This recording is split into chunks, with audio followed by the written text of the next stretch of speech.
Baik, Alhamdulillah. Terima kasih banyak kepada Ibu Fitri Andriani selaku MC. Rabbi shrah li sadri wa yassir li amri wahlul 'uqdatam min lisani yafqahu qawli. Sebelumnya, Ayah dan Bunda, izinkan saya untuk memperkenalkan diri. Nama saya Sania Nur Aini. Insya Allah, pada kesempatan kali ini, saya akan memimpin jalannya parenting yang berjudul Peran Orang Tua dalam Mempersiapkan Anak Sekolah. Pertama-tama, saya akan membacakan kurikulum vitae dari pemateri kita yang luar biasa. Nama lengkap, Dr. Sri Maslihah, MC Psikologi. Tempat dan tanggal lahir, Tasikmalaya, 26 Juli 1970. Pekerjaan, sebagai dosen atau tenaga pengajar Departemen Psikologi UPI. Kemudian riwayat pendidikan, S1 dan profesi psikolog, Fakultas Psikologi Universitas Pajajaran. S2, Fakultas Psikologi Universitas Pajajaran. Dan S3, Fakultas Psikologi Universitas Pajajaran. Kemudian selanjutnya, pengalaman mengikuti pelatihan atau diklat. Yang pertama, dilaksanakan pada tahun 2021, penguatan kapasitas asesor sekolah atau madrasah yang diselenggarakan oleh Badan Akreditasi Nasional Sekolah atau Madrasah Provinsi Jawa Barat.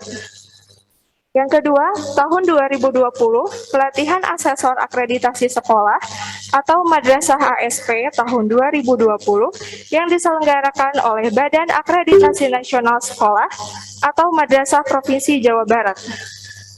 Yang ketiga, pada tahun 2020, pelatihan kompetensi psikolog forensik, saksi ahli bidang psikologi, yang diselenggarakan oleh Asosiasi Psikologi Forensik Indonesia, dan masih banyak lagi.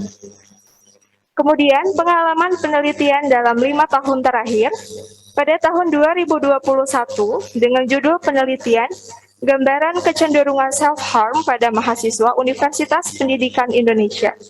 Yang kedua, tahun 2019 dengan judul Analisis Profil Stres Mahasiswa Fakultas Ilmu Pendidikan Universitas Pendidikan Indonesia. Yang ketiga, pada tahun 2017 dengan judul penelitian Model Kesejahteraan Psikologis Anak Didik, Lembaga Pembinaan Khusus Anak, Studi tentang Dukungan Petugas dan Strategi Coping sebagai Determinan Pembentuk Kesejahteraan Psikologis Anak, Anak Didik, Lembaga Pembinaan Khusus Anak Tangerang. Dan masih banyak lagi tentunya. Kemudian, ada aktivitas organisasi atau profesi. Yang pertama, Forum Komunikasi Psikologi Universitas X-IKIP atau FKPUI dengan jabatan sebagai ketua.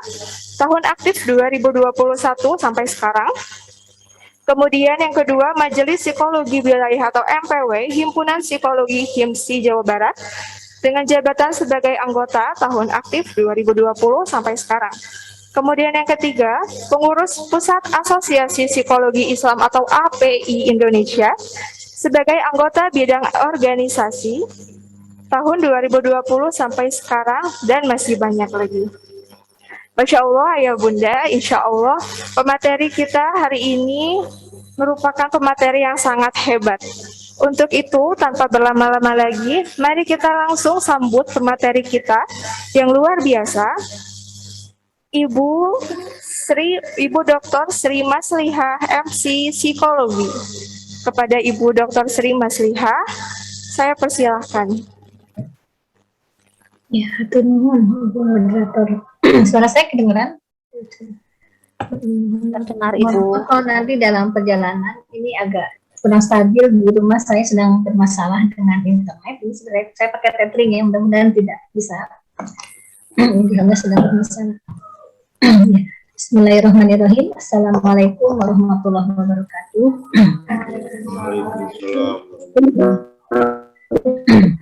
Alhamdulillahilladzi arsala rasulahu billahi wa kafa billahi syahida. Asyhadu an la ilaha illallah wahdahu la syarikalah wa asyhadu anna Muhammadan abduhu wa rasuluhu la nabiyya ba'da. Rabbi shrah li sadri wa yassir li amri wa hlul 'uqdatam min lisani yafqahu qawli. Amin. Alhamdulillahirrahmanirrahim. Pertama-tama saya ucapkan terima kasih. Itu saja puji syukur yang kita Subhanahu wa Ta'ala. Pada hari ini saya dipertemukan kembali untuk bersilaturahmi dengan khususnya dengan ibu-ibu guru yang luar biasa dari SD dan TK Al Azhar. Alhamdulillah diperkenankan untuk sekadar kita bersilaturahmi, dan tentu saja satu karunia Allah bahwa hari ini saya juga diperkenankan untuk bertemu dengan Bapak, Ibu, Ayah, Bunda yang luar biasa, yang insya Allah tentu dengan niatan yang saya yakin sekali, niat yang sangat mulia untuk memasukkan anak di salah satu sekolah yang cukup senior Al Azhar, di mana di sana basis pendidikan Islam. Karena saya yakin bahwa Bapak Ibu semua tidak semata-mata menyekolahkan, memilih sekolah ini tidak lain adalah untuk menjunjung, untuk memberikan fondasi yang kuat kepada anak-anak.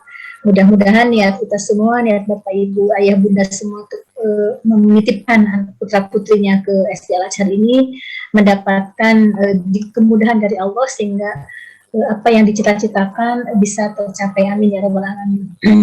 Ya, alhamdulillahirrahmanirrahim. Mungkin pada hari ini saya diberikan amanah oleh panitia untuk menyampaikan sebetulnya lebih kepada sharing ya, mungkin karena sebetulnya apa yang akan saya sampaikan, saya yakin ini adalah keseharian yang sudah dilakukan oleh ayah bunda semua. Mungkin barangkali kita nanti bisa sharing juga pengalaman dari apa yang saya jelaskan konsep. Nanti kita bisa berdiskusi, barangkali ada hal-hal yang secara teori dan di lapangan itu kadang-kadang berbeda ya, antara teori dengan praktek di lapangan berbeda. Baik, mungkin saya izin untuk mempresentasikan PPT saya.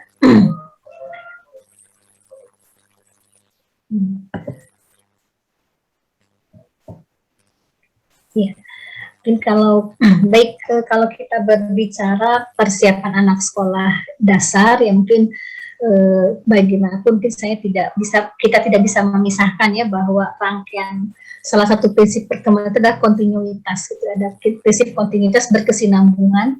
Nah, sehingga ketika kita berbicara perkembangan anak usia, mempersiapkan kesiapan anak masuk sekolah dasar, tentu kita juga tidak bisa melepaskan dari bagaimana periode sebelumnya, itu di mana anak itu kalau kita lihat secara psikologis itu ada periode anak awal dan periode anak akhir.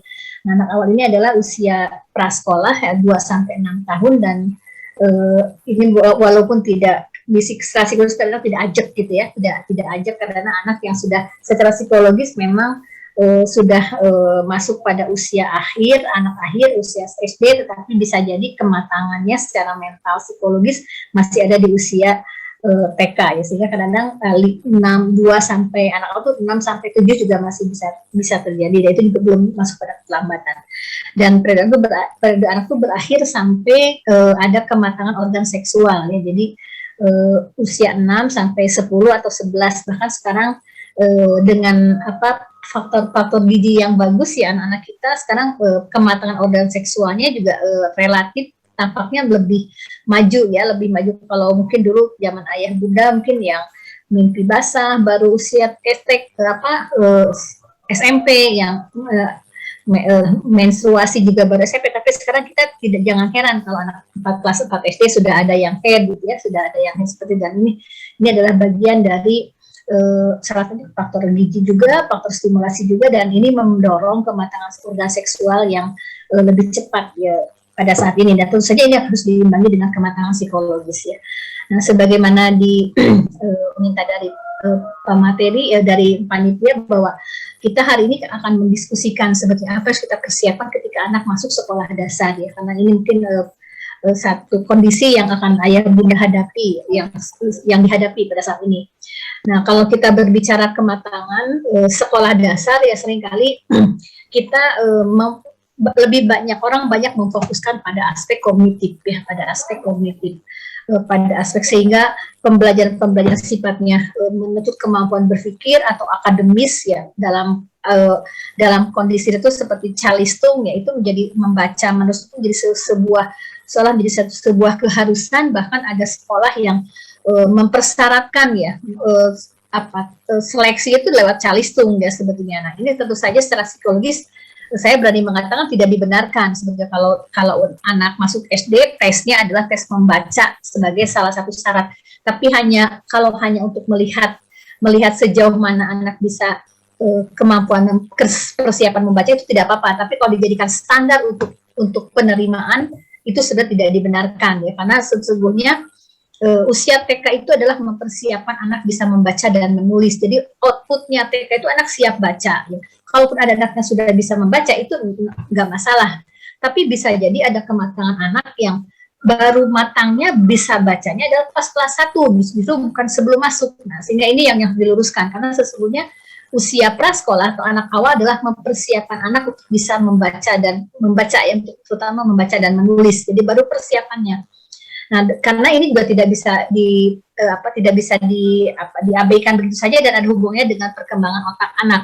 Di mana pada anak usia prasekolah atau anak usia dini, sesungguhnya yang sedang berkembang pusat itu adalah pusat perasaan ya. Jadi otak juga memang sedang berkembang dengan cepat ya. Mungkin ayah bunda ada yang bergerak di medis lebih paham gitu, bagaimana sistem sinaps saraf kalau distimulasi pada usia 5 tahun pertama itu sangat cepat. Tetapi itu bukan hanya untuk kemampuan kognitif, justru aspek perasaan ini menjadi sangat perlu diperhatikan, karena kebutuhan anak usia dini itu adalah kebutuhannya lebih kepada yang bersifat emosional, bersifat perasaan, dan terutama aspek kelekatan.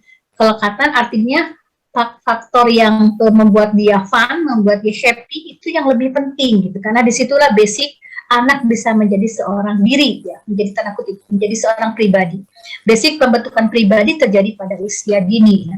Sehingga kalau kita berpikir kita mempermasalahkan kepribadian seseorang, tentu bukan hanya masalah kemampuan kognitif. Kepribadian bukan didominasi oleh kemampuan berpikir, tetapi masalah kepribadian itu adalah seluruh aspek proses mental yang ada pada individu, tidak terkecuali yang paling penting, yang mendasari adalah faktor emosional. Di situ terjadi bagaimana membangun trust terhadap lingkungan, bagaimana membangun kelekatan dengan lingkungan. Itu menjadi basic utama rasa aman individu untuk berkembang ke fase-fase berikutnya. Nah, sehingga pada anak usia dini, ini sangat penting sekali bagaimana kita membangun dasar-dasar pribadi individu, ya, pribadi individu yang sekali lagi bukan semata-mata berpatok pada aspek kecerdasan secara kognitif, tetapi bagaimana kita membangun diri yang sehat, dalam konteks ini ada aspek emosional yang sehat, gitu, membangun rasa aman terhadap lingkungan, sehingga menciptakan atau mendorong anak jadi bahagia, fun dengan lingkungannya, itu menjadi satu hal yang sangat penting pada perkembangan anak usia dini.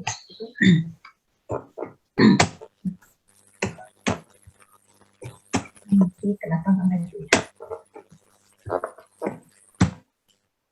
Sebentar ini. Oke. Nah, tadi saya mengatakan bahwa ini adalah pendidikan anak usia dini itu adalah bagian dari kita meletakkan dasar kepribadian individu.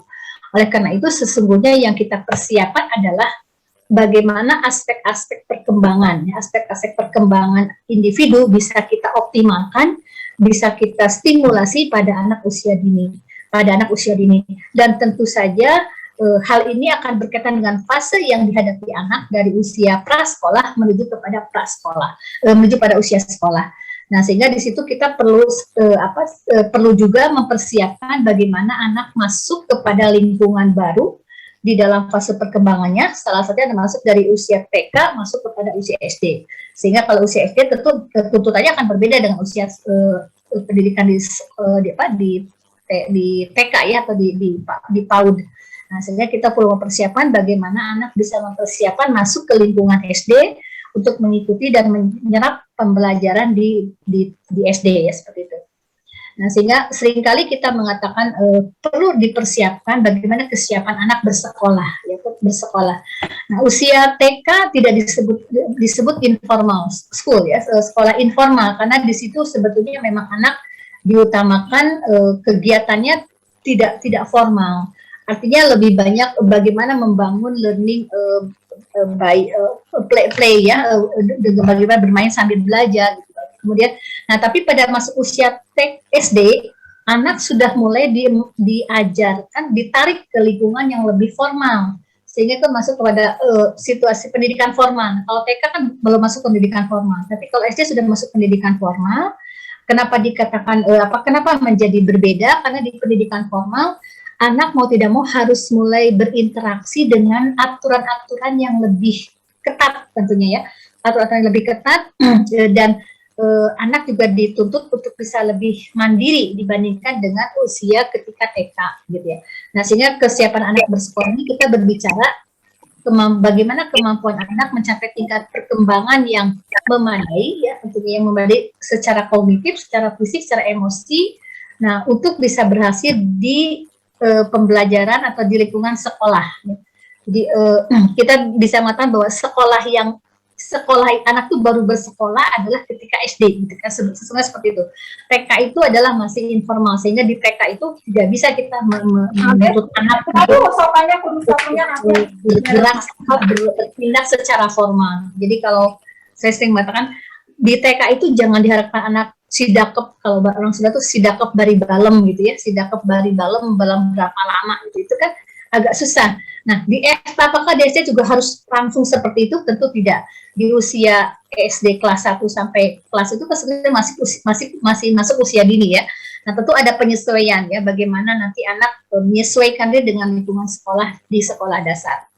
Nah, apa sih yang harus kita persiapkan ketika anak masuk SD? Salah satunya kesiapan fisik ya. Kesiapan fisik bisa kita lihat misalnya ketika anak mampu berjalan di tepian tanpa jatuh ya. Kemudian anak bisa mampu memegang alat tulis dengan benar.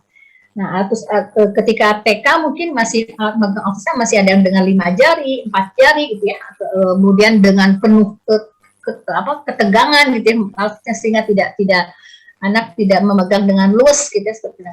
Nah, kemudian juga kesiapan fisik juga bisa kita lihat dengan anak mulai bisa memusatkan pandangan pada benda-benda kecil, mulai memperhatikan koordinasi mata, tangan, sehingga dia bisa melakukan aktivitas koordinasi berbagai gerakan tubuhnya, termasuk gerakan tangan dan tangannya seperti mengancingkan baju, menyusun balok, itu kan koordinasi ya, bagaimana dia bisa melakukan koordinasi antara penglihatan dengan tangan, koordinasi visualnya dengan motoriknya, gitu, baik motorik kasar maupun motorik halus gitu.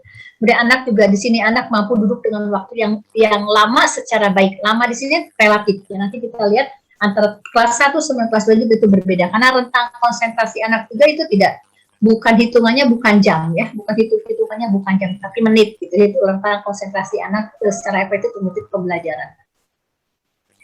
Kemudian di dalam perkembangan motorik halus kita bisa lihat apakah anak sudah mampu belum membuat coretan-coretan yang lebih bermakna. Coretannya artinya lebih bermakna itu lebih terarah, ya. Jadi sehingga dia bisa menggambar orang, rumah, mobil. Kalau dulu di TK mungkin bentuknya belum jelas, di SD itu harus lebih jelas.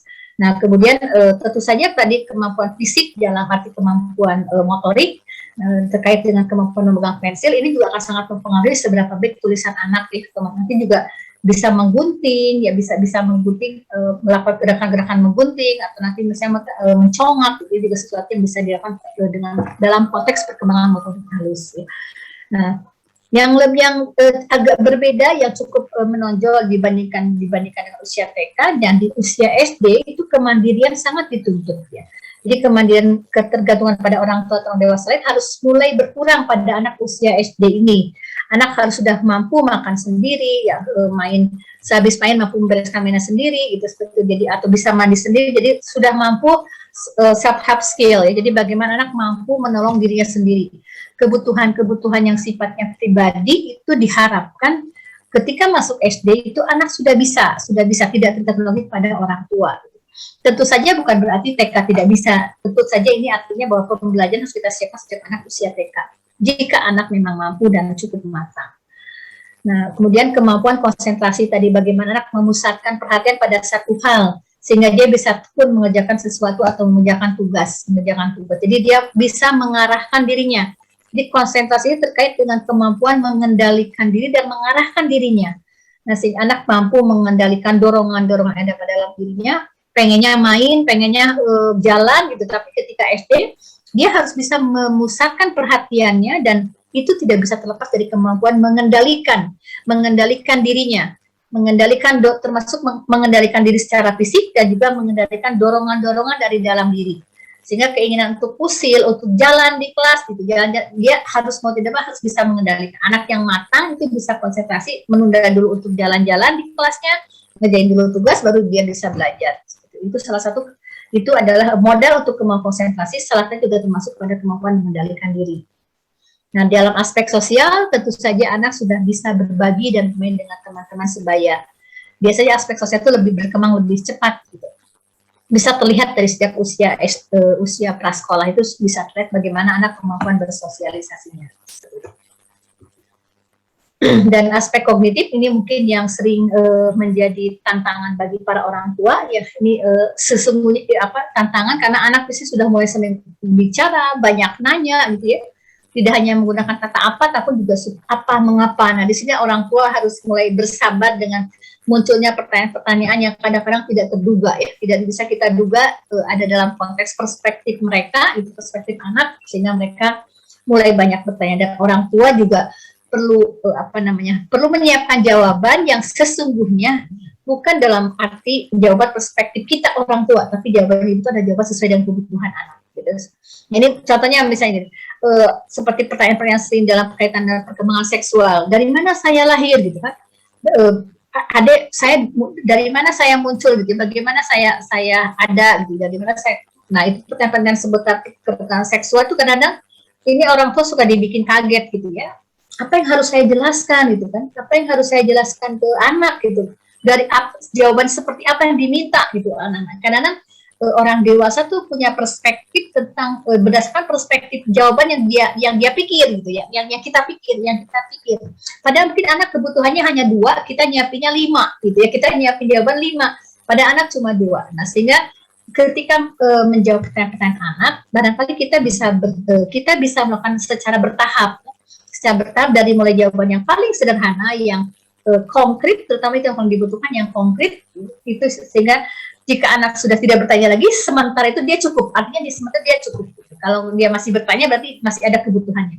Jadi kita siapkan jawaban berdasarkan bukan dari perspektif kita, tapi tugas kita adalah menyiapkan bagaimana menampilkan jawaban sesederhana mungkin, sekonkret mungkin yang bisa dipahami oleh anak. Itu adalah bagian dari kita mengasah perkembangan kognitif anak. Nah, apa yang bisa kita lakukan untuk mengecek sejauh mana anak kita siap masuk sekolah dasar, apakah tergolong siap atau tidak, itu ya. Nah, ayah bunda bisa mengevaluasi dengan beberapa pertanyaan. Ya. Misalnya, apakah anak mudah untuk berbicara dengan orang tua atau pengasuh ketika mengantar sekolah. Nah, ini mungkin tugas Ibu Lina ya dan teman-temannya, lihat nanti cek ya. Apakah ada yang sulit nggak berpisah dari orang tuanya? Mungkin kalau yang TK-nya masih di Al-Azhar mungkin relatif lebih mudah mungkin ya penyesuaiannya. Ini mayoritas dari Al-Azhar mungkin ya, Bu Lina ya, atau ada dari luar juga banyak.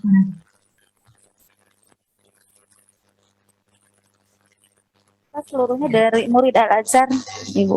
Orang tua murid Al-Azhar. Iya. Jadi artinya mungkin ini tidak terlalu bermasalah mungkinnya dengan ini ya, anak-anak sudah beradaptasi dengan lingkungan sekolah mungkin ya, mudah-mudahan seperti itu, tidak ada lagi yang merengek gitu ya, orang tuanya harus masuk ke kelas gitu ya, mungkin tidak ada gitu, sudah terselesaikan di TK mudah-mudahan ya.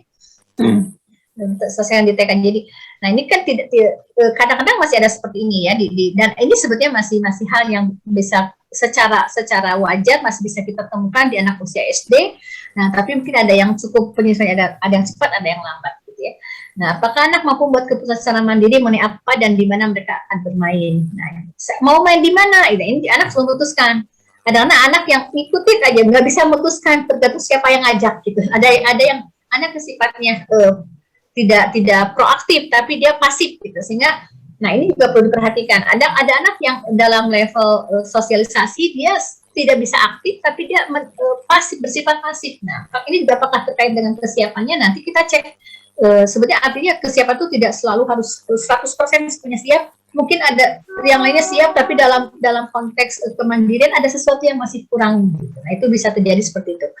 Nah, kemudian apakah anak berinisiatif serta dan mampu mempertahankan suatu kegiatan? Nah, jadi berinisiatif, kemudian mengajak teman-temannya, kemudian terlibat. Nah, ada juga anak yang masuk, udah gitu cul aja gitu ya, hanya banyak dalam 1 jam, dalam setengah jam itu beberapa kegiatan dia nggak pernah tuntas. Nah, itu seperti itu. Nah, tentu saja yang kita harapkan keterlibatan anak di dalam konteks inisiatif ini, dia ikut serta dan akhirnya dia sampai selesai. Nah, itu ada selama 6-8 menit sudah cukup. 6-8 menit dia sudah cukup, tapi artinya dia punya apa yang dia lakukan itu terarah, punya tujuan. ketika dia bergabung dengan teman-temannya, dia tidak asal nempel, tapi dia tahu apa yang ada di situ, terlibat di dalamnya. Nah, dan anak juga, kemampuan anak berkomunikasi, meminta bantuan, itu sesuatu yang menunjukkan bahwa dia siap, bagian dari kesiapan anak. Kemudian apakah anak belajar dan bermain dengan teman-teman lainnya? Ini juga kesiapan, salah satu aspek kesiapan karena terkait tidak semata-mata kognitif, tapi juga keterampilan sosial anak. Itu juga bisa kita cek kemampuannya. Nah, kemudian hal lain yang bisa kita evaluasi adalah apakah anak memiliki kemampuan kemampuan self-help skill ya, bagaimana menolong diri sendiri. Bisa nggak dia memakai kaos kaki sendiri, memakai sepatunya sendiri. Nah, ini juga sesuatu yang bisa kita cek, mengevaluasi ya. Apakah dia bisa nggak fokus di dalam kelompoknya, dia bertanya, menjawab pertanyaan. Ini juga bagaimana dia masuk ke dalam teamwork gitu kan. Usia SD adalah peers groupnya udah mulai kuat di SD itu. Nah, sehingga dia juga dia mampu nggak berinteraksi dalam lingkungan kelompok. Dia bisa bertanya ketika ada kesulitan, bisa menjawab ketika ditanya. Dan bagian lain bisa kita evaluasi adalah bagaimana dia mengelola emosinya, terutama merespon emosinya. Merespon emosi ketika mereka melakukan sesuatu yang tidak dia sukai gitu ya. Kalau senang tuh biasanya anak nggak masalah, tapi ketika menghadapi emosi negatif itu seringkali kita dihadapkan pada beberapa respon anak yang menyulitkan. Nah, seperti halnya tantrum gitu ya, tantrum kemudian nangis gitu ya, marah, tantrum ini marah. Nah, ini juga harus kita lihat bagaimana anak mampu mengelola respon emosi sesuai dengan usia mereka. Minimal dia tidak tantrum ya, tidak tantrum ataupun tidak mudah untuk masuk kepada emosi negatif ya. Nah, nangis, marah itu juga sesuatu yang bisa kita lihat bagaimana kesiapan anak untuk masuk ke sekolah dasar. Nah, tentu semua ini tidak muncul begitu saja. Ada hal-hal yang harus kita perhatikan. Apa saja sih yang bisa mempengaruhi anak untuk bisa siap masuk ke sekolah dasar. Nah, hal ini tidak bisa terlepas dari aspek perkembangan secara keseluruhan. Bahwa dalam konteks perkembangan individu adalah merupakan interaksi antara kematangan dan proses belajar. Jadi kematangan itu ada kesiapan yang ada dalam diri individu. Jadi ada hal-hal yang berkaitan dengan kesiapan dari dalam diri, dan itu sifatnya lebih bisa dikatakan ada genetisnya, ada faktor gizinya, itu juga masuk ke dalam konteks kematangan. Jadi misalnya kesiapan membaca. Membaca ini adalah dibutuhkan aspek kematangan, bukan semata-mata belajar membaca. Kenapa? Karena dalam membaca, di situ ada aspek fisiologis. Anak bisa mengucapkan A, B, C, itu adalah bagian dari perkembangan di dalam rongga-rongga rahang. Nah, itu adalah itu kematangan. Jadi tidak bisa kita memaksakan anak usia misalnya 2 tahun untuk bisa membaca gitu, bisa membaca. Kalau memang kematangan secara dalam arti kematangan fisiologisnya, kematangan itu belum siap. Gitu. Artinya bahwa ada aspek-aspek yang tidak bisa kita manipulatif, itu adalah kesiapan di dalam diri, termasuk kematangan dalam kesiapan fisik, berjalan, kognitif juga sama gitu. Sehingga jangan heran kenapa ada anak yang bisa membaca pada usia TKA bisa baca, ada yang baru TKB gitu ya. Ada pada stimulusnya sama-sama dileskan, sama-sama diajarkan, tapi misalnya gitu ya, dan hati-hati nih les baca nih perlu diperhatikan. Jadi sama-sama diajarkan dengan bermain, tapi kok nggak bisa. Nah, membaca itu adalah membutuhkan aspek kematangan. Salah satunya ada itu sih. Jadi bukan hanya membaca, ada aspek-aspek kematangan terkait dengan aspek fisiologis gitu. Nah, ini ada seringkali menyebutkan kematangan kesiapan dari dalam diri. Nah, dan yang tadi interaksi dengan belajar, baru dalam proses belajar itu stimulasi inilah yang bisa diberikan oleh lingkungan. Peran orang tua, peran guru tentu dalam hal ini ada di posisi faktor belajar atau stimulasi. Tapi bukan arti di sini tidak. Tentunya adalah faktor gizi, faktor genetis itu juga masuk di sini di kematangan. Jadi kita di sini mungkin pentingnya bagaimana kita memberikan gizi yang baik sejak anak usia 0 gitu dalam kandungan, karena itu menentukan proses kematangan sesungguhnya itu. Ya, nah, terkait dengan kesiapan dalam aspek perkembangan motorik ya, yang kita perlu perhatikan di dalam bagaimana kita menstimulasi perkembangan motorik. Nah, kita berbicara pada 2 aspek, motorik kasar dan motorik halus. Ya. Ini tentu saja kalau motorik juga sangat dekat sekali dengan aspek kematangan dan organ fisiologis, yaitu organ saraf, itu sangat dekat sekali ya, itu hubungannya. Jadi di dalam motorik kasar, bagaimana anak bisa melakukan gerakan dengan otot besar, berjalan, melompat, berlari, itu adalah motorik kasar. Duduk ya, masuk ke motorik kasar. Dan motorik halus adalah bagaimana berkaitan dengan otot-otot kecil, otot-otot tangan, jari-jari tangan. Nah, ini juga, nah ini dikatakan sangat terkait dengan aspek kematangan tubuh. Nah, sehingga banyak dalam hendaya atau permasalahan di dalam perkembangan motorik kasar atau motorik halus, seringkali kita harus kami dari kelompok psikologi, seringkali kami harus berinteraksi dengan bekerja sama bersama teman-teman dari kolega dari kedokteran maupun dari fisioterapis gitu. Karena hendaya atau permasalahan di dalam motorik kasar, motorik halus itu sangat tadi dikatakan sangat dekat dengan perkembangan aspek kematangan tubuhnya, perkembangan organ-organ tubuh. Nah, sehingga seringkali kalau ada anak yang bermasalah di organ motorik kasar, motorik halus, kita melakukan bersama-sama melakukan terapi baik fisiologis maupun yang psikologis ya. Misalnya seperti ada anak yang bermasalah di motorik kasar, jalannya nggak pernah bisa, kalau jatuh selalu nabrak-nabrak gitu ya, nggak pernah lurus gitu. Ada aja yang barang yang jatuh gitu ya misalnya. Tapi dia bukan hiperaktif gitu, tapi kalau jalannya nggak, mungkin itu ada masalah di sensori integrasi. Nah itu nggak bisa hanya datang ke psikolog, itu harus ke dokter anak, saraf anak juga. Nanti ketika terapinya juga harus bersama-sama dengan teman-teman ortopedagog atau fisioterapis nih, sama-sama melakukan hal seperti itu. Demikian di motorik halus. Ada kekakuan di tangan, nah itu bisa jadi bukan hanya tidak cukup dengan psikolog, tapi dibutuhkan bantuan dari ortopedagog, teman-teman dari misalnya dari PLB atau PKH. Ini adalah karena ini tadi sangat erat kaitan dengan bagian-bagian dari kematangan tubuh. Nah, sehingga keterampilan motorik tidak akan berkembang menurut kematangan fisik saja, namun perlu dipelajari. Nah, ini perlu diperhatikan. Dan ketika sudah matang, itu nggak cukup hanya kita biarkan. Di sini kita perlu memberikan stimulasi. Bagaimana anak tadi bisa berjalan dengan baik. Nah, perlu distimulasi, kita ajarkan. Tidak nabrak-nabrak gitu ya. Nah, bagaimana bisa berlari sambil jinjit. Nah, itu kan itu nggak bisa muncul begitu saja tanpa ada stimulasi. Anak belajar nanti belajar stimulasi, ada senam gitu, ada yang ikut balet, itu kan pembelajaran gitu. Dan itu adalah satu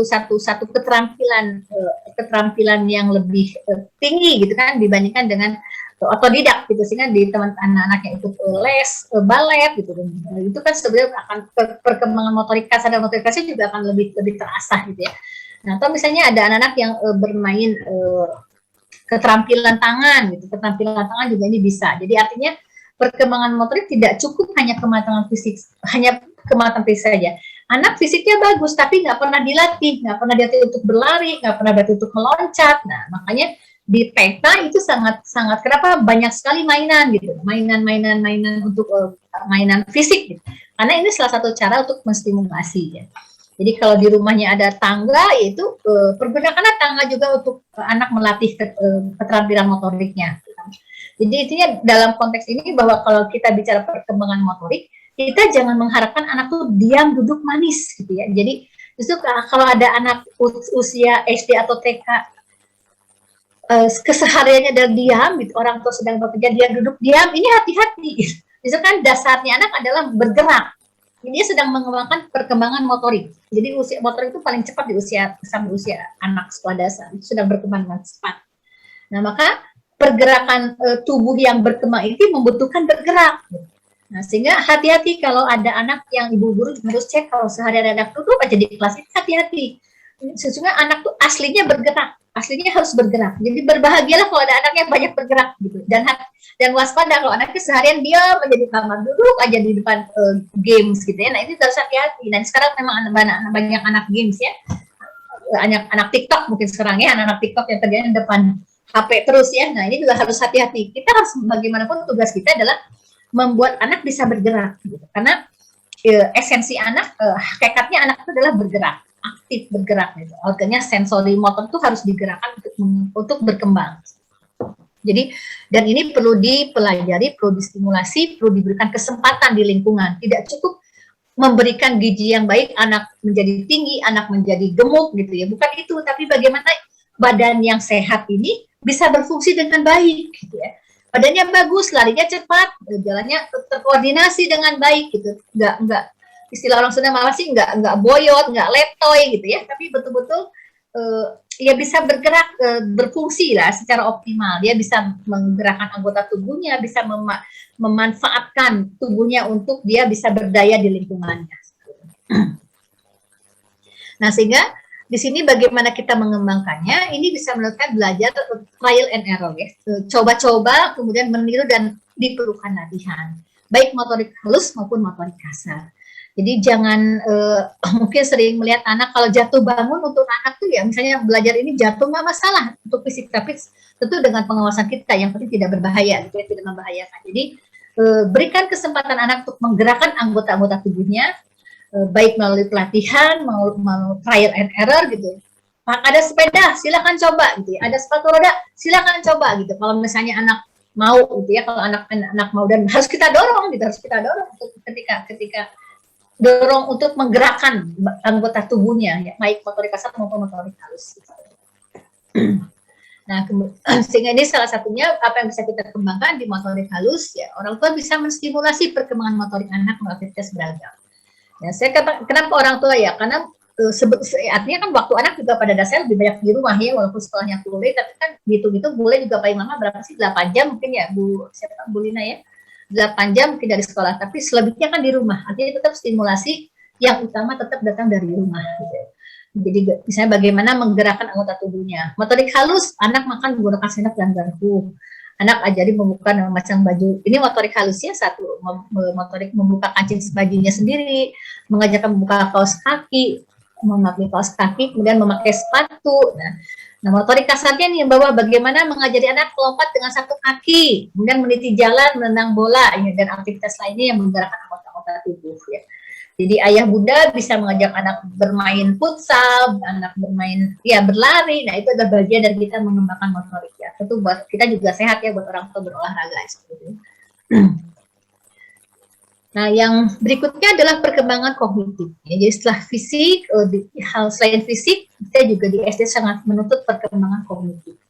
Anak SD memasuki perubahan fungsi kognitifnya, fungsi berpikir dari perkembangan pra-operasional ke tahap perkembangan operasional konkret. Nah, perubahan fungsi terkait dengan perubahan tugas belajar yang lebih rumit dibandingkan dengan TK. Mungkin saya mengingatkan saja ini tahap perkembangan kognitif, di 0 sampai 1,5 tahun dalam perkembangan sensori motor, artinya bahwa anak segala pengetahuan yang didapat informasi anak dapatkan melalui organ-organ sensorinya, ya, organ sensori motor dari penginderaan, penciuman, pendengaran, penglihatan. Nah, ini adalah bagaimana kita menstimulasi anak usia bayi kan 0 sampai 1,5.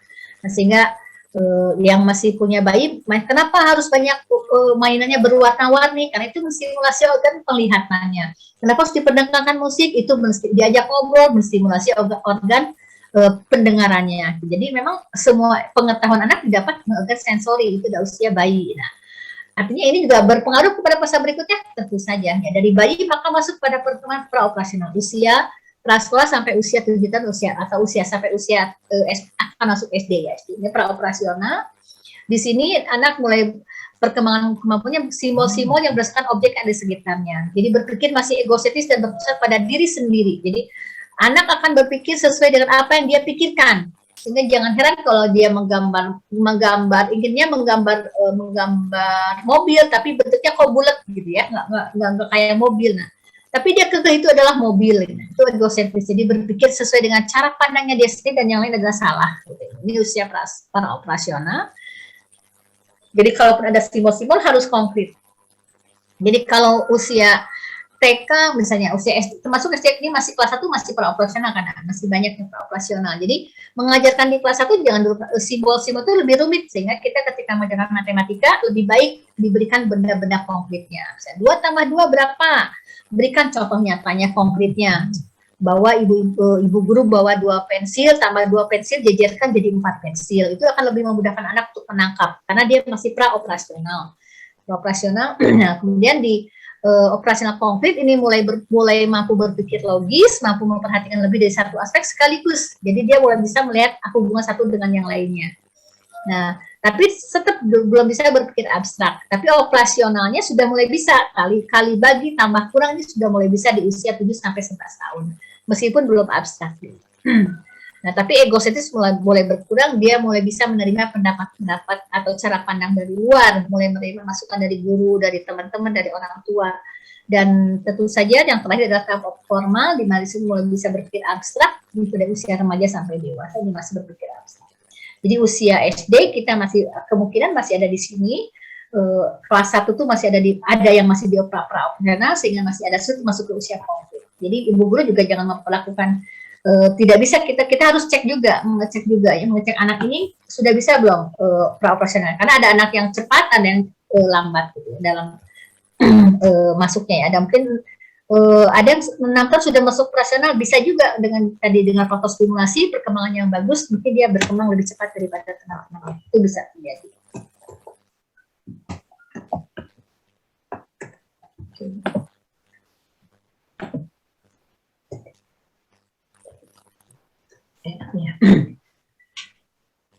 Nah, materi pelajaran di SD ini yang akan dihadapi mulai berkaitan kemampuan dasar calistung, kemampuan dasar membaca, menulis dan berhitung. Nah, di sini, nah ini tadi dibutuhkan, terus saja ini dibutuhkan perkembangan kognitif. Nah, selain kognitif tadi kepatuhan motoriknya, kan membaca mulai organ-organ fisiknya juga harus sudah mulai siap.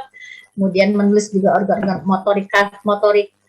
motoriknya juga harus mulai bisa gitu kan, mulai motorik halus sudah bisa berkembang dengan baik sehingga dia bisa menulis. Nah, sehingga orang tua bisa menstimulasi anak untuk mulai mengenal angka, mengenal huruf ya. Mulai belajar menggunakan pensil dengan benar, belajar menggambar sesuatu yang lebih bermakna, menggambar matahari, bunga, orang ini bisa kita stimulasi dari rumah gitu ya.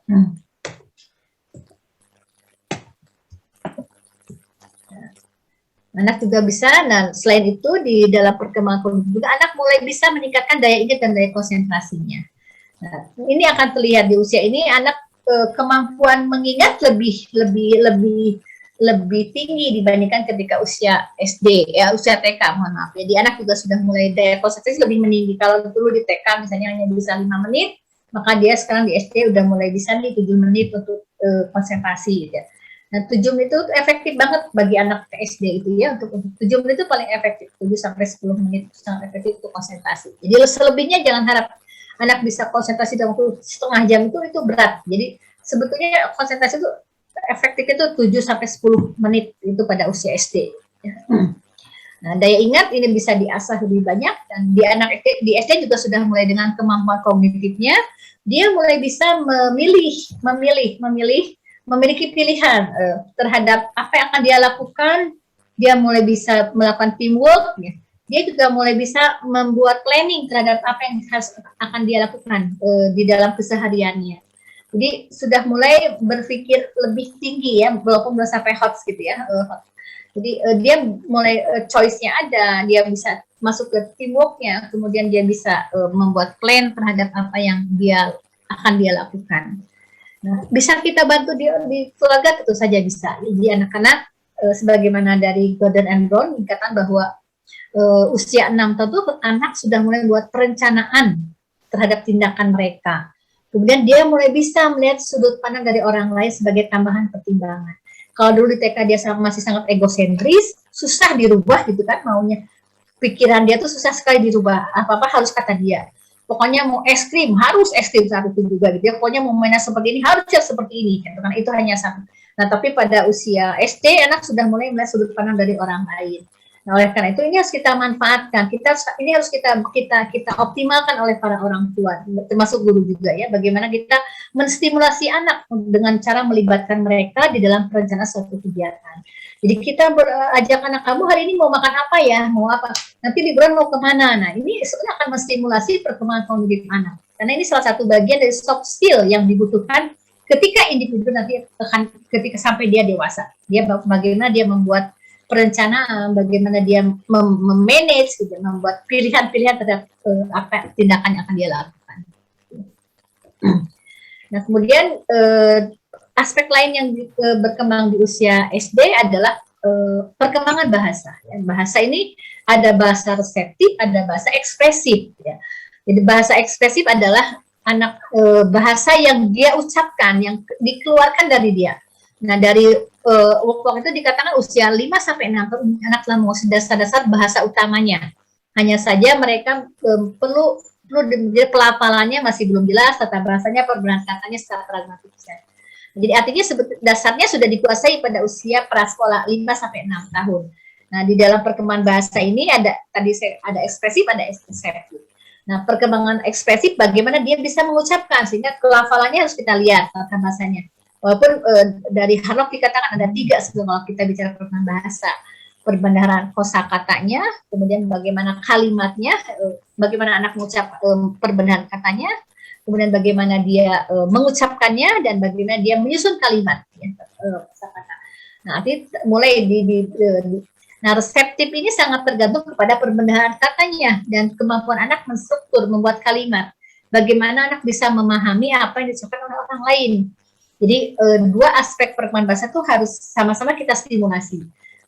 Ekspresif itu juga butuh untuk anak bisa mengkomunikasikan pikiran perasaannya. Reseptif juga sangat dibutuhkan bagaimana anak bisa memahami informasi dari luar, memahami instruksi yang diberikan oleh guru di sekolah.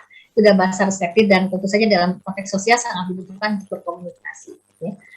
Dan ini mau tidak mau berkaitan dengan perkembangan literasi. Jadi pengalaman anak bersama keluarga di rumah memiliki peran penting dalam perkembangan bahasa dan literasi anak. Jadi anak diajak berbicara dari kecil, tadi saya lihat masih ayah bunda masih ada yang punya baby ya. Nah, ini kesempatan kita untuk mengajak anak berbicara dari bayi, walaupun nggak merespon tapi dia mendengar.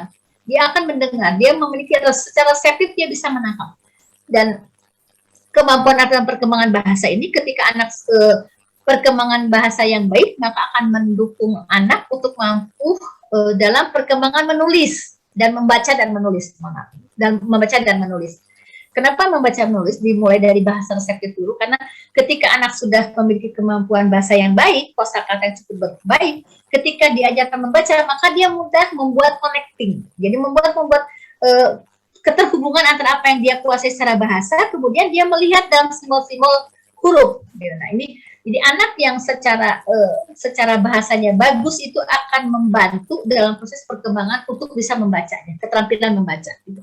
Jadi nggak apa-apa anak bayi diajak ngobrol, ya kita ngobrol sendiri, nanti diperdengarkan cerita itu, karena nanti dengan itu akan masuk sebagai bagian dari untuk mengembangkan perkembangan reseptifnya. Nanti dengan pas dia bisa berkata-kata di usia 2 tahun dia mulai kosakata kalimat satu kata, nah dia akan akan tentu dengan perbedaan yang sudah didapat akan lebih mudah ketika dia harus masuk pada tahap perkembangan ekspresif. Ya. Jadi biasanya 2 tahun dia mulai bisa berbicara. Dan 2 tahun itu batasnya juga memang 2 tahun itu kadang-kadang batas kita mengecek ini delay tidak bahasanya. Gitu. Kalau 2 tahun belum ada keluar satu kata, itu juga sinyal bagi para psikolog dan orang tua juga harus sinyal ketika 2 tahun belum ada kalimat-kalimat yang keluar, itu juga bisa jadi sinyal adanya delay, ya, keselamatan di dalam berbicara. Nah, kemudian di usia SD juga ada perkembangan sosial emosional. Jadi aspek sosial dan aspek emosi, nah ini juga berkaitan dengan bagaimana anak memiliki hubungan dengan dirinya maupun dengan orang lain, bagaimana konsep diri harga dirinya terbentuk, dan bagaimana kemampuan mengelola dan mengekspresikan perasaannya. Nanti tentu saja ini juga tidak ada modal aspek bahasa ya, untuk bisa mengekspresikan perasaan ada modal bahasa juga. Ya. Tapi ekspresi perasaan juga bisa ditampilkan dalam bentuk bahasa tubuh. Ya. Nah ini intinya bagaimana anak berinteraksi dengan orang lain, dan berinteraksi tidak mungkin tanpa aspek emosi. Jadi nggak mungkin kayak tembok gitu kan, anak harus menunjukkan ketika dia nyapa temannya dia harus senyum gitu kan, dipanggil temannya dia juga harus menunjukkan emosinya senang atau tidak senang gitu kan, hasilnya juga nanti akan masuk dalam konsep diri dia dan harga diri dia bagaimana dia terbentuk. Jadi ya, ketika anak memiliki identitas dan membentuk dirinya, anak juga belajar mengatasi bagaimana berbagai emosi dan berusaha memahami orang lain di sekitarnya. Jadi sebetulnya aspek sosial emosi ini sangat penting di dalam kerangka anak membentuk konsep diri ya, dan harga diri atau maupun citra dirinya ya, seperti itu. Dan berikutnya adalah di SD ini adalah perkembangan kemandirian. Nah, ini tadi yang sudah kita bahas, jadi kemudian faktor yang sangat berpengaruh mempengaruhi kesiapan anak masuk sekolah, karena merupakan hal yang karena ini menuntut anak menghadapi situasi untuk menyelesaikan satu tugas tanpa tergantung pada orang lain. Jadi ini betul-betul orang ibu, ayah, bunda nggak bisa nongkrongin di sekolah mungkin ya. Nah, jadi di sini anak harus sudah mulai bisa menentukan menghadapi situasi ya, menghadapi tugas, menghadapi masalah sederhana oleh dirinya sendiri tanpa bantuan dari orang tua. Nah, jika anak mandiri berarti dia siap menghadapi segala situasi tanpa tergantung kepada orang lain. Ini yang dilakukan di anak usia yang harus kita persiapkan ketika anak masuk sekolah dasar. Jadi kemudian faktor yang tidak bisa kita abaikan, anak harus sudah mulai bisa minimal bantuan tadi, dia bisa menolong dirinya sendiri ya, memenuhi kebutuhan dirinya. Nah, kalaupun dia tidak bisa, kalaupun dia tidak mengatasi sendiri, dia bisa mengerti apa yang perlu saya lakukan, pada siapa saya harus minta tolong. Nah, itu adalah bagian dari aspek kemandirian. Nah, terakhir mungkin perlu saya sampaikan, dari bagaimanapun kesiapan sekolah ini merupakan hal yang penting untuk harus kita persiapkan sebelum anak masuk sekolah dasar, dan kesiapannya akan membantu masa transisi. Dan tentu saja ini juga akan sangat diperlukan kerjasama antara pihak orang tua dan pihak sekolah untuk anak bisa siap masuk ke sekolah dasar. Mohon bisawab, yang berada dalam semata, yang kurang dari saya sendiri. Wassalamualaikum warahmatullahi wabarakatuh. Waalaikumsalam warahmatullahi wabarakatuh. Baik, alhamdulillahirabbil alamin. Saya ucapkan terima kasih banyak kepada Ibu Dr. Selimas Liha yang telah memaparkan materi yang sangat luar biasa. Baik Ayah dan Bunda, agar kita semakin memahami materi yang sudah disampaikan tadi, saya akan membuka pertanyaan untuk 3 orang penanya. Untuk Ayah dan Bunda yang memiliki pertanyaan, dipersilakan untuk raise hand. Silakan Ayah dan Bunda.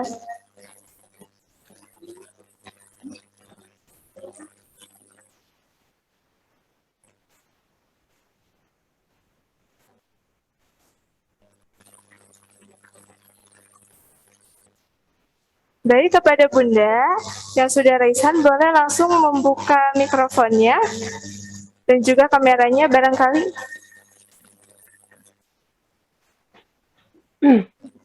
Baik, silakan Bunda, bisa langsung perkenalan dan bertanya kepada pemateri.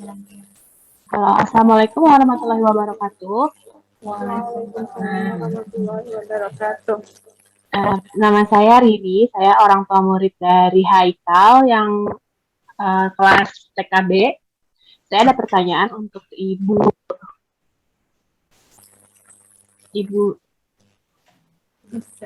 Sri Wasilah. Ibu Sri. Ya. Ibu, jadi saya ada pertanyaan. Kalau anak saya itu, kalau saya perhatikan dia itu kayak geraknya itu memang kurang, Bu. Jadi kayak misalnya kalau untuk disuruh lari, dia nggak bisa tuh yang lari yang cepet-cepet kayak gitu. Terus kalau misalkan disuruh loncat, dia kayak ragu-ragu. Jadi kayak perkembangan si motorik kasarnya itu kalau saya perhatikan itu memang dia kayak nggak segesit anak-anak di umurnya dia. Tapi kalau untuk masalah kayak misalnya dia bisa mainin Lego itu kayak mainin yang kecil-kecil banget. Terus kayak maininnya itu dia bisa benar tekun, bisa sampai berjam-jam, anteng, terus kayak selesai gitu. Dan itu tuh misalnya Legonya tuh kayak yang udah untuk umur 7 tahun, umur 8 tahun tuh dia bisa. Terus kayak kalau untuk main Play-Doh kayak gitu, dia bisa. Jadi kayak aku ngeliatnya tuh dia kayak motorik halusnya tuh kayak lebih menonjol gitu. Nah, sekarang kalau misalkan keadaannya seperti itu, apa ada yang harus lebih maksudnya kayak simulasinya apa memang harus ditambah lagi atau kayak gimana ya Bu ya? Terima kasih. Ya, sami-sami Bunda Haika. Ini langsung Bu. Baik Ibu, boleh langsung dijawab. Ya, ini artinya sudah terlihat ya minatnya di mana ya, minatnya tampaknya sudah sangat terdikotomi ya, artinya lihat sekali motorik halusnya sangat berkembang dengan dia punya minat di arah minat motorik halus, sehingga itu tampak perkembangannya juga cukup bagus ya. Tadi Bunda mengatakan Legonya bukan Lego yang anak TK lagi ya, sudah cukup. Nah, tapi ini kan mumpung masih usia kanak-kanak, usia perkembangan ya, jadi stimulasi motorik hal kasarnya juga sebaiknya ditingkatkan aja Bunda. Mungkin barangkali eksplorasi terhadap kegiatan-kegiatan yang menuntut motorik kasar masih kurang ya. Mungkin kan banyak, mungkin nggak hanya lari, loncat, mungkin nanti bisa berenang, bisa panahan, bisa berkuda atau bisa apalah gitu ya. Mungkin bisa ya banyaklah permainan-permainan yang sifatnya untuk menggerakkan motorik kasar ya, motorik kasar. Jadi artinya kan ini dibutuhkan juga untuk nantinya kan dalam konteks soft skill dia juga butuh kegesitan segala macam, itu dibutuhkan ya. Mungkin mumpung masih kecil ya, mungkin ditambah lagi eksplorasi untuk kegiatan motorik kasarnya. Mungkin dia belum menemukan yang cocok gitu ya, belum menemukan yang cocok dengan kegiatan-kegiatan yang bersifat motorik kasar. Ini cukup, ini bagus ya, jadi udah kelihatan motorik kasar. Saya pikir gitu. Tapi kalau misalnya kayak aku tuh coba misalnya nih aku ajak untuk olahraga gitu. Nah dia tuh pasti kayak nggak mau, capek kayak gitu Bu. Kalau jadi kayak emang, tapi kalau misalkan diajak untuk menggambar kayak gitu tuh dia bisa anteng kayak gitu. Nah maksudnya itu kalau misalnya seperti itu nanti ada kecenderungan yang seperti apa nggak Bu kalau gitu Bu? Misalnya motorik halusnya nih yang terlalu sering diasah gitu, atau yang si motorik kasarnya kurang tuh ada kecenderungan seperti apa gitu misalnya? Sebenarnya kalau disebut kecenderungan ini masih terlalu dini ya kalau kita mengatakan juga motorik kasarnya tidak berkembang baik, itu tidak bisa kita mengatakan seperti itu. Jadi tadi mungkin kan di SD nanti kan bertambah lagi di teman-temannya, nanti dia akan masuk pada peace group gitu ya, karena kelompok teman sebaya. Nah, mungkin nanti dia di SD menemukan teman-teman yang cocok gitu ya, mungkin yang bisa bermain secara fisik, bermain bareng gitu bersama. Jadi ya saran saya sih tetap aja dicoba saja. Mungkin sekarang dia belum menemukan, mungkin sekarang lingkungannya masih terbatas gitu ya, masih terbatas. Mungkin nanti di SD akan menemukan teman-teman yang baru, yang lebih luas ya, atau Bunda masukkan ke sanggar gitu ya, atau mana gitu ya, ke kegiatan olahraga kalau dia mau. Artinya yang perlu kita seperti yang penting dia bisa koordinasi motorik kasarnya gitu ya. Dia juga bisa bergerak dengan menggunakan kegesitan gitu ya, karena itu sudah sesuatu yang kita harapkan gitu. Jadi anak juga tidak. Nah itu harus kita mau nggak mau harus distimulasi secara real gitu ya, melalui diajak berinteraksi gitu. Jadi anak ya gesit itu harus ya, gitu. Jangan biarkan dia bergerak dengan lambat gitu, karena tidak. Iya itu. Oke, jadi terima kasih, Bu. Terus aja nggak usah menyerah dulu lah, masih TK ya, masih TK insyaallah. Mungkin nanti dia punya teman-teman yang cocok gitu ya bermain insyaallah. Baik, terima kasih kepada Ibu Sri Masliha yang sudah menjawab pertanyaan. Mungkin solusinya tadi lebih ditingkatkan kembali ya Bunda untuk kegiatan yang dapat mengasah kemampuan motorik kasarnya. Barangkali mungkin Ananda belum menemukan kegiatan yang sesuai ya, belum tertarik pada satu kegiatan yang bisa mengasah motorik kasarnya. Seperti itu. Baik. Nanti di sekolah di SD ya, di SD ada olahraga, permainan ya. Baik, untuk pertanyaan yang kedua, silakan kepada Ayah dan Bunda.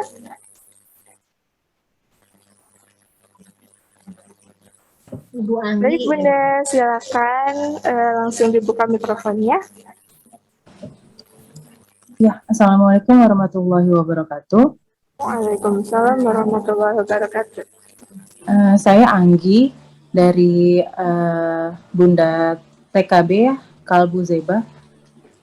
Mau tanya untuk Ibu Sri, Ibu untuk kalau misalnya usia berapa yang tepat untuk memasukkan anak untuk les bakat dan minat? Itu aja. Terima kasih. Ya. Assalamualaikum. Assalamualaikum warahmatullahi wabarakatuh. Usia berapa? Nah, sesungguhnya kan sebetulnya ketika anak sudah berinteraksi dengan orang lain, berinteraksi itu sudah bisa dia saat dia bersosialisasi, di situ kita mulai bisa mengeksplorasi minat dia di mana. Jadi yang penting anak menikmati, ya, anak menikmati itu dulu. Jadi patokan kita adalah bagaimana kita memberikan lingkungan. Di situ anak tidak ada tekanan buat anak, tidak ada tekanan buat anak. Jadi kalaupun Bunda ingin memberikan, sekali kan banyak orang tua yang memberikan les sana sini gitu ya, setiap hari itu full gitu ya, full, satu minggu itu full, Senin apa nah. perlu kita perhatikan tadi sangat perlu diperhatikan bagaimana minat anak, jangan sampai dia merasa tertekan. Nah, jadi kalau disebut batasannya usia berapa, sudah dari tadi usia prasekolah juga sudah bisa. Jadi yang penting anaknya tadi menikmati, jangan sampai itu dari program kita saja gitu, karena bagaimanapun dia adalah anak bukan robot gitu ya, anak bukan robot. Kalau kita punya cita-cita pengen anak tuh bisa gitu mengeksplorasinya, nggak apa-apa dia masuk ke sini, ternyata dia bosan, udah stop, nggak apa-apa, ganti lagi, cari. Saatnya kita usia SD itu, usia TK itu bisa mengeksplor ya, kita mengeksplorasi gimana sebetulnya minat anak gitu ya, seperti itu. Yang penting tadi patokannya anak bisa menikmati. Nah, mungkin Bunda bisa membujuk, mengajaknya dengan cara yang tidak bersifat tekanan. Kita jelaskan dulu kenapa kamu harus masuk ke sini, kenapa Bunda ajak ke sini, biar kamu bisa apa. Nah, itu lebih baik dijelaskan. Kenapa harus les piano, kenapa harus ikut les bahasa Inggris, gitu juga bisa dijelaskan. Barangkali seperti itu. Mungkin gitu, Bun. Yang penting cari tempat ini yang main ya, Bun ya. Cari tempat-tempatnya yang di situ anak bisa bermain. Karena hakikat anak adalah dunia bermain. Gitu ya. Jadi jangan terlalu formal seperti di sekolah. Sekolah kan sudah adalah les gitu ya. Jadi di luar sekolah itu kita cari yang sifatnya fun gitu ya. Sifatnya bermain sambil belajar. Itu lebih baik. Baik, terima kasih banyak kepada Ibu Sri Masliha. Insya Allah sudah terjawab ya Bunda pertanyaannya. Kemudian mohon maaf Ayah dan Bunda, untuk sesi tanya jawab sepertinya harus ditutup karena sesi untuk parenting waktunya sudah habis. Selanjutnya saya akan membacakan kesimpulan dari materi hari ini. Kesiapan anak untuk bersekolah tidak hanya diukur dari kemampuan kognitif atau yang sering kita ketahui dengan istilah calistung. Karena kebutuhan anak sejatinya adalah bermain dan membangun kelekatan ataupun bonding. Tentunya sebagai orang tua, kita tidak bisa hanya menuntut anak untuk pintar, tetapi juga harus memenuhi hak anak untuk bahagia. Tentunya, hal tersebut bertujuan agar anak lebih siap untuk mendapatkan pendidikan di sekolah. Baik, sekali lagi saya ucapkan terima kasih banyak kepada Ibu Sri Masliha sebagai pemateri pada parenting kali ini. Nah, saya bisa izin keluar mungkin ya Bun ya? Iya, boleh Ibu, silakan. Terima kasih. Saya hatur nuhun, sampun sami ayah bunda, mohon maaf kalau ada kata-kata yang kurang berkenan. Saya pamit. Assalamualaikum warahmatullahi wabarakatuh. Waalaikumsalam warahmatullahi wabarakatuh.